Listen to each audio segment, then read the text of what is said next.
Augusta. You're watching News 12 at 6 o'clock. Once upon a time, Augusta was home to a minor league ice hockey team, and could those days be coming back? Just ahead, a look at whether the sport can make a comeback or if it should stay frozen in the past. And we've got another jam-packed evening of high school football tonight. Our team is under the lights, ready to break it all down and tell you what you need to know ahead of those games. And whether you're going out for the football, the Greek Fest, or any other big event happening this weekend, you're in for a treat. It's feeling really great outside in Riley. The weekend is going to feel like fall. It really is, Richard. We are going to see a big temperature drop, all thanks to this cold front. This is still west of us, which is why we're for you just about 10 minutes. Riley, thanks. Hockey in Augusta. The Coliseum Authority has been studying that. You may remember back in the late 90s, the Augusta Lynx, the minor league hockey team, hit the ice at the James Brown Arena. It was a big hit. Hockey's been missing from our area for more than a decade now, but could it come back? Hallie Turner, live for us over the JBA. And Hallie, does hockey have a future here in Augusta? Well, Richard, it's ice, maybe. While a new hockey rink isn't part of the JBA renovation plans, the conversations about unfreezing the past have some putting all sticks on deck. It's not back yet, but some are looking for a brand new edition of hockey. And that's one thing that we're lacking is ice. Right now, the closest rink is about an hour away. You know, there's a lot of people that move to town, especially, with the fort and, the cyber center and things like that, that they're missing ice hockey and figure skating and public skating. It's not just hockey. John Whitwell is part of the group missing the ice. I used to play hockey. That's what brought me to town, and 25 years later, still here. The Canadian flocked his nest to fulfill a dream right here in the Garden City in 1998. It was fantastic when we first started. The crowds were so into it. Hockey was new. It was the new thing in town. It was so much fun to play. We had many sellouts most nights. It was just an absolute blast. It was the best time of my life. John believes hockey would still be here if pipes in the JBA weren't the reason for the downfall. They would probably still be playing now if the JBA could hold ice. The pipes encased in the flooring have eroded over the years because it was inserted after the fact. With that erosion in the pipes, it can't keep the ice frozen. So is ice coming back? Officials say even with the feasibility study showing positive impacts, there are other steps that must see a green light first. We've talked about hockey. We are not opposed to hockey at all. Right now, our main focus is getting people out to vote and educating them why it's important to have a new James Brown arena. There isn't a written plan, but investors are interested right now. We don't have a written plan, but Oakview has said that they will invest up to $10 million in the arena for an high school. Now, one of the big things the Coliseum Authority wants you to know is this is still an idea. It's not set in stone, but if it does become a thing, it wouldn't add to the price tag of a new JBA. If it happens, they say investors will take on that money. But until then, in the November vote, hockey is definitely frozen in time. And we hear there's an investment team in place ready to bring hockey to Augusta if voters give it the go-ahead. All this is really interesting, Hallie. Thanks for that look back there from the JBA. And I actually sat down with John Whitwell, that former Augusta Lynx player, for this weekend's one-on-one. We talked about those early years with the Lynx and what it was like to be a hockey player down south back in the day.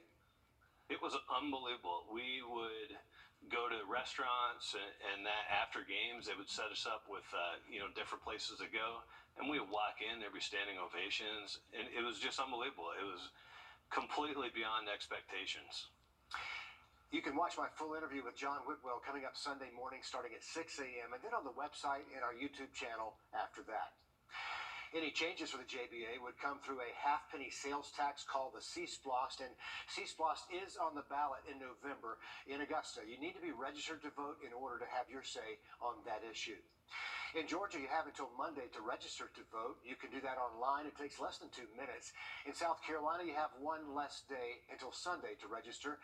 Again, it's quick. It's easy to do this online. And if you've moved counties or changed your name, you're going to need to update that information in order to vote. We have more information on how to register on our website, wrdw.com.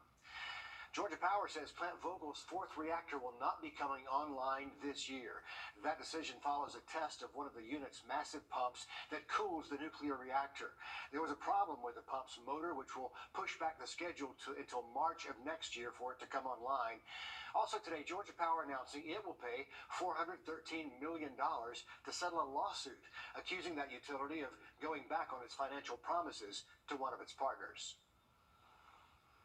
Well, it's another perfect night for some Friday night football. We have a great lineup of games for tonight, and News 12 Sports Director Dan Booth is live in the studio, continuing our Under the Lights coverage for week number 8. Dan, take Every team in sports has a rival, a team that gets under their skin, or a matchup they look forward to more than any other throughout the year. However, very few teams can say they've been able to keep that passion for that rivalry going for over 100 years. News 12's Nick Veland joins us live ahead of the Under the Lights game of the week, the 86th edition of the 378 war between Lincoln County and Washington Wilkes. Yeah, Dan, there's anticipation in Larry Campbell Stadium right now as fans are starting to make their way here. If they're not here tailgating already, and these long-term foes are just preparing to take the field again tonight. And you take Highway 378 for 20 minutes from Washington Wilkes High School, you'll end up right here in Lincolnton. A heated rivalry going back to 1922. Lincoln County has won 41 times, Washington Wilkes 39. A game going way back, but tonight's game will have fresh faces on the field. A Lincoln County team built around their freshmen and sophomores, and a new leader over at Washington Wilkes. I'm from Lincoln originally. And I really want to set the tone.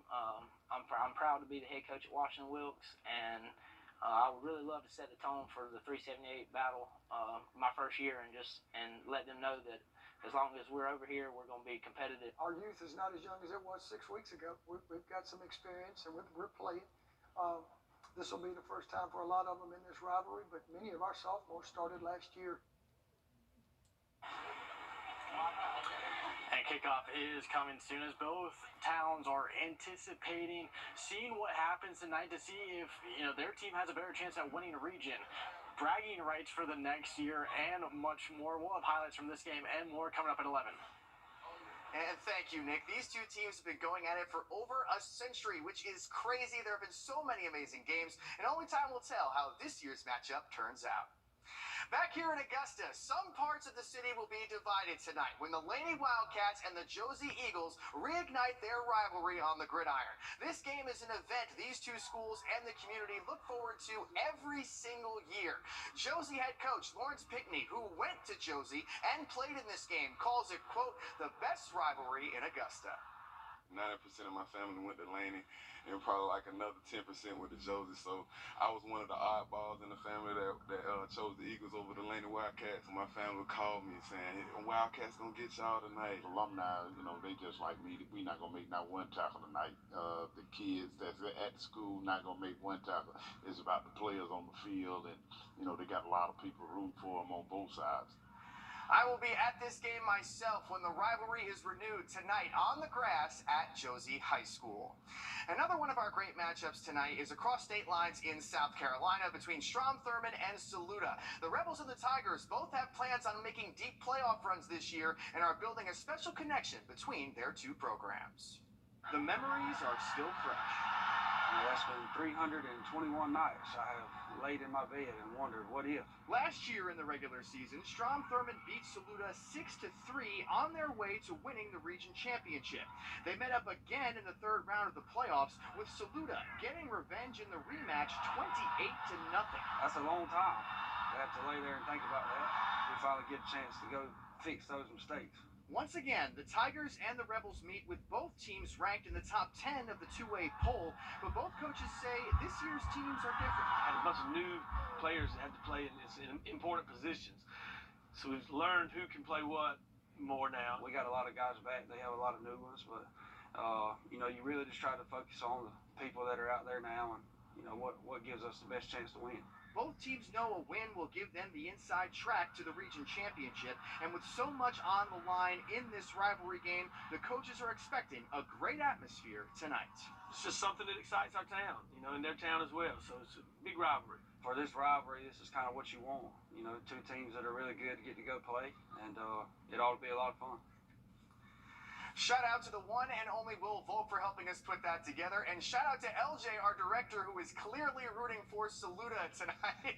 And I'll be breaking down all these great matchups and more on the newest edition of Under the Lights. So make sure to tune in tonight at 11. And as always, you can find all of our high school football content on our website and all of our streaming apps. Looking forward to it, Dan. Thanks so much. Still to come here on News 12, a local ministry helping those in need get back on their feet again and on the right path. Just ahead, a look at all the work they're doing here in our community. And we have our first significant cold front showing up this weekend, dropping our temperatures and bringing us the coolest weather we've seen in close to 5 months. A look at the forecast just after the break.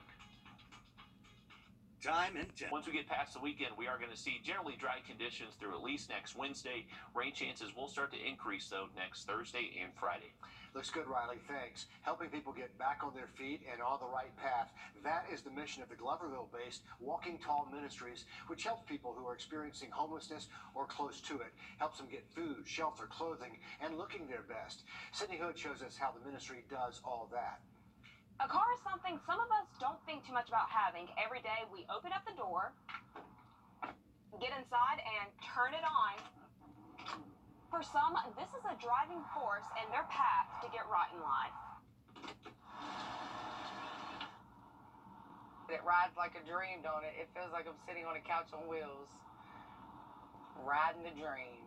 It's been a long ride for Leanne Jones. I didn't have a home. I didn't really have clothes on my back. I had nothing. She found something here. Oh goodness, when she first came, like, she needed Jesus. Like, we had a lot of issues. She was wilding out, and now she's a completely different person. It all started when I walked in the door to get presents for my baby. I just wanted her to have Christmas from her mama. And Miss Felicia gave me a chance to change my life. It's not the only life. When we first started out, our numbers were at about 124, and now we're at 188. And every story here I became an addict when I was about 15 years old. is as different I was a drug addict, homeless, in addiction. as each phase. I had tried to get clean so many times and failed under my own strength. So, I wanted to share that with other people. He did, and since helped build a new sobriety program here for people like Leanne. She has the presence of the Lord on her, just a smile on her all the time. So it's beautiful. I was so hopeless and lost with nothing, and God just restored it all. And the best is yet to come. Riding through life, clean and free. In Aiken County, Sydney Hood, on your side. And by the way, that car was donated to the Walking Tall Ministries. They take donations daily, and if you want to help out and join them, look for this story on our website, wrdw.com.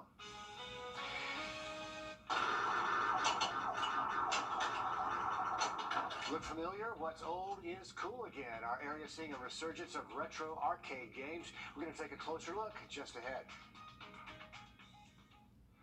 First, the number on your screen. Just this year, several arcades featuring pinball and other classic games have popped up across the area. Retro City Arcade in Evans, opening with 26 arcade games and 20 pinball machines, really a mix of classic and modern ones. It joins some other pinball arcades across the area. Rhea Sellers stops by Retro City to see what all the buzz is about. Nostalgia for people that grew up with this. For Kathleen and Robert Owens, it's a long-time dream realized. I wrote a business plan. We were going to do it. We had issues finding real estate, a viable space.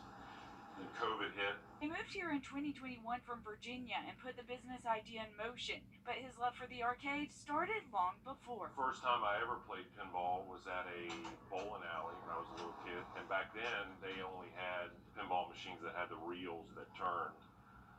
And that's where I fell in love with it. Retro City is hardly the first to roll its way into the CSRA.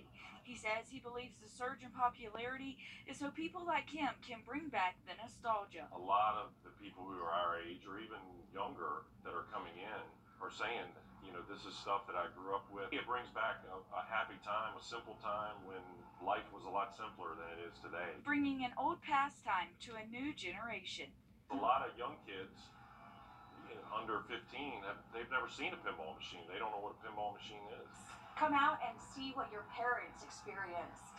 In Evans, Maria Sellers on your side. And now I have Pinball Wizard stuck in my head for the evening. If you want to take a step back in time and visit the arcade yourself, they're open Wednesday and Thursday from 2 until 9, then Friday and Saturday from 1 until 10, and Sunday noon until 6. Looks like fun over there. The Fall Greek Festival going on right now, just a few blocks away from downtown Augusta. It's your chance to stock up on some of your favorite Greek pastries like baklava, or grab a gyro, get some feta fries. And Meredith had some in the newsroom today. Good dinner plan if you don't already have dinner plans. The Holy Trinity Greek Orthodox Church is over on Telfair Street, putting this event on year after year. They also have vendors, live music, and a jump house for the kids. And tonight the fun goes on until 9 o'clock. We've got the full set of hours on our website, but Riley, it goes right through Sunday. Yeah, looking great for Greek Fest all the way through the weekend, and also have the 69th annual Halloween Regatta up at Clarksville Lake this weekend. Saturday, those boats will be moving quick. We got a northwest wind close to 15 miles an hour. Now look at our 7-day forecast just after the break. The I-Team is digging deeper into how the Richmond County Sheriff's Office conducts police pursuits. Now, this all happened after Willie Sturtevant took off from Richmond County deputies. He then blew through a red light, hitting and killing 33-year-old Ashley Irvin, a mother of two. Well, we sat down with the Richmond County Sheriff's Office to see how they conduct these police pursuits and what needs to change. Now, they said that they plan on adding more supervisor control as well as a committee that'll review these pursuits when they happen. We had the chance to go on a ride along with a Richmond County deputy to see how they conduct these traffic stops and what happens when there's a police chase. You can watch that story right now on our WRDW streaming app and online.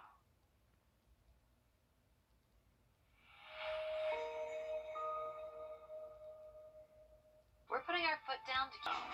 So come rock with us. Coming to the Miller Theater Saturday, October 14th. Get your tickets now. Rain is never good for a wedding. Until now. If it rains 1 inch or more on your wedding day, Floyd & Green Fine Jewelers will give you your rings for free. So pray for rain and watch News 12 and NBC 26 this weekend for the weather happening near you. What if you could design the perfect furniture store? That's easy. First, you'd have a low price guarantee so every single customer knows they're getting a great deal. As great as the online prices? Even better. Then you add a great selection of quality furniture. Personalized service. Lots of customizable options. And your own free designer. Ooh, I like that. Good, because our family name is proudly on it. Is Weinberger's the perfect furniture store? Yes, it is. He was going to tell me it's believed on the day that I was rescued. Real people. This is not you. It's not me. Real problems. We thought, oh, well, they're going to let her go. Real life solutions. It will save lives, no doubt about it. Investigate TV Plus. We're putting our foot down to... Long live the lazy.